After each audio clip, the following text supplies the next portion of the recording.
The Trump administration has been ordered to provide information to locate hundreds of missing parents to reunite them with their children.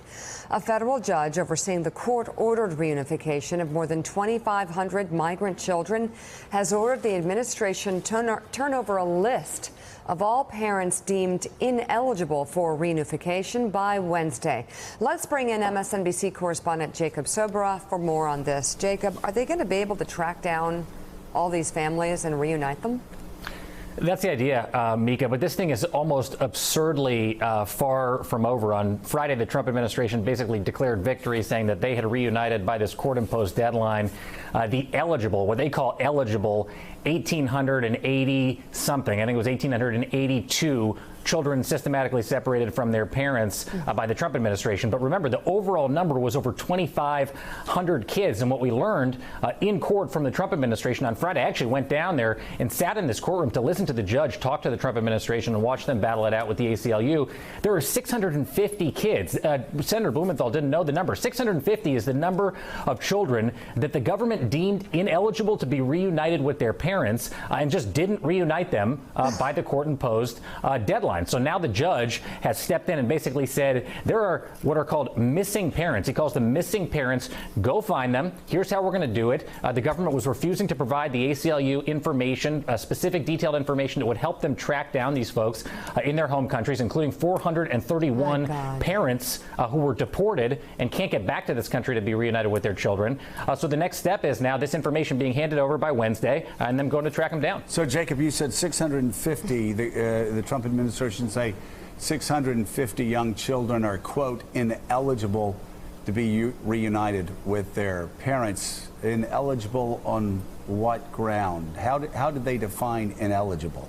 Right. And, well, it's such a good question, Joe. Let me be really clear. Those children were separated in the exact same way at many of the exact same places that the kids that were deemed eligible were separated. The only issue with these children is that they say some of these parents, 431 of them were already deported. That's it. I mean, they just got deported before they could get back together with their children. That's the vast majority of this group. Another small portion of that group has some form of criminal convictions, but we don't know why or what kind of criminal conviction. And then they really focus on 120 of these parents who they say waived the right to reunification with their kids. But it's sort of a hard argument to buy, because we know from affidavits filed in court that many of those parents say, I actually signed those forms in error to give up my children. I didn't understand them. Yeah, they were in different languages. Jacob, are these judges raking these government bureaucrats over the coals? I can't imagine any judge with 1,000 kids missing, 600, however many it is right now,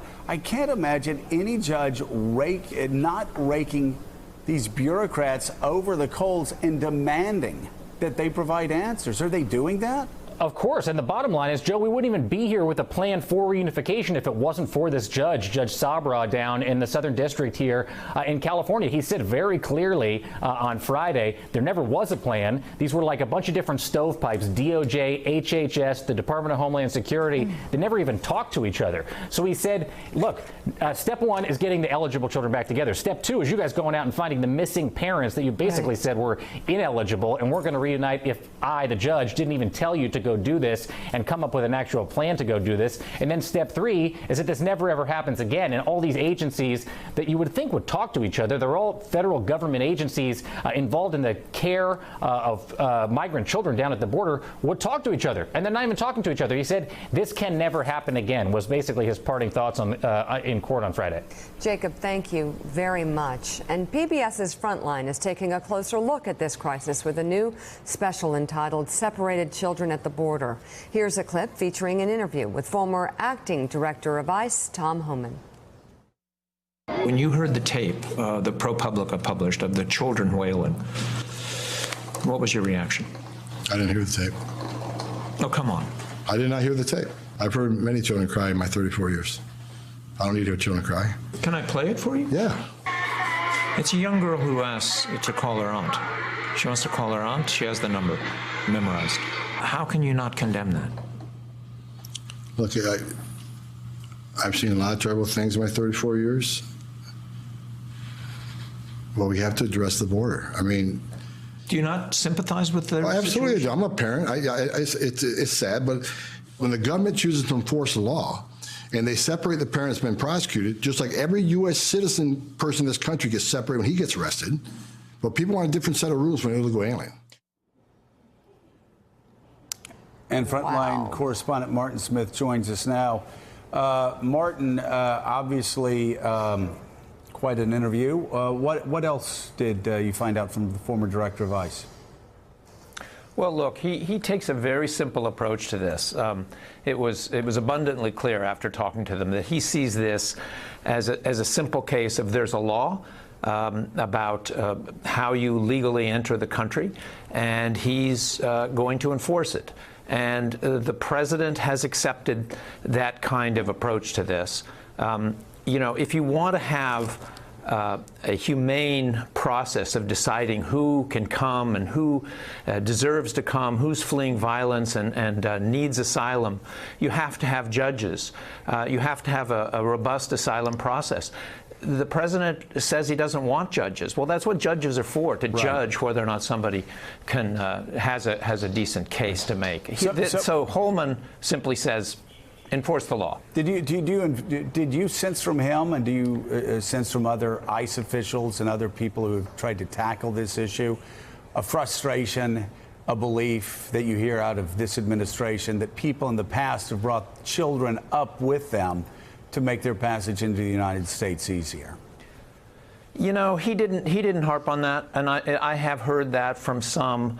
But look, you know, I went down to Salvador for the making of this documentary, and my producer was covering this for the last year, was in Mexico, Guatemala, El Salvador. These people are fleeing violence, and these children and their mothers or fathers need to get out of the situations they're in. They're not just looking to make this easy to get in. And what's the fate of these children, especially if they can't be reunited with their families, which it sounds like is a legitimate possibility for a good number of them? What will happen to them? What do we even know of their status right now, how they're doing? Well, that's an excellent question, Mika. We don't know. We don't know what's going to happen. We talked to one man who was put on a plane back to Salvador. His daughter had been separated from him at the border. He was told that if he agreed to be deported, she would be reunited. Eventually, she was reunited with him. But there are others who went back under the pretense that if they agreed to be deported, they would get their child back, which is really a violation of their right to file a claim for asylum and have a court hearing, due process. But in any case, you know, some of the, like was mentioned by Jacob, there are people that speak Quiche, which is a native language in Guatemala, who were asked to sign a form in English. They didn't know what they were getting into. There were some that were illiterate. But these are people that have legitimate claims, from what I saw, not by and large criminals as they are described. Martin Smith, thank you so much. The new Frontline documentary, Separated Children at the Border, premieres tomorrow night on PBS. Thank you very much. Thank you. Thanks so much. Let's talk about the politics of ICE. They're going to be talking to the director on the Hill. Right now, it seems most Democrats are trying to distance themselves from comments others have suggested that ICE be abolished. Yeah, I mean, look, that tape, that interview is many Democrats, certainly the base of the party, that kind of comment, the kind of chilling tone of, well, you know, this is sad, but, you know, these people broke the law. That is going to fuel this debate for Democrats, especially those thinking about running for president in 2020. You've got Kirsten Gillibrand now. You've got Elizabeth Warren strongly on the we must abolish ICE front. You have other people like Senator Kamala Harris, who says we got to fix it. Fixing ICE is the easy position.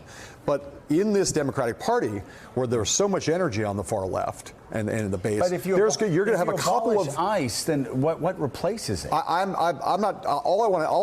For the moment, I just want to say that the political dynamic here is going to pull Democrats to the left. You got a couple of big voices who are saying we must abolish it. It's going to become a litmus test, I think, pretty quick. Wow. If you want to run for president, you're going to have to either say you want to abolish it or you want to really radically reform it. All right, still ahead on Morning Joe, we're going to bring in a former federal prosecutor who has some sharp advice for the president's former fixer, Michael Cohen, and a retired judge who says some Republican members of Congress may need to be investigated for trying to intimidate the deputy attorney general. Plus, Democratic Congressman Eric Swalwell of both the Judiciary and Intelligence Committees. Morning Joe is coming right back. Thanks for checking out MSNBC on YouTube, and make sure you subscribe to stay up to date on the day's biggest stories. And you can click on any of the videos around us to watch more from Morning Joe and MSNBC. Thanks so much for watching.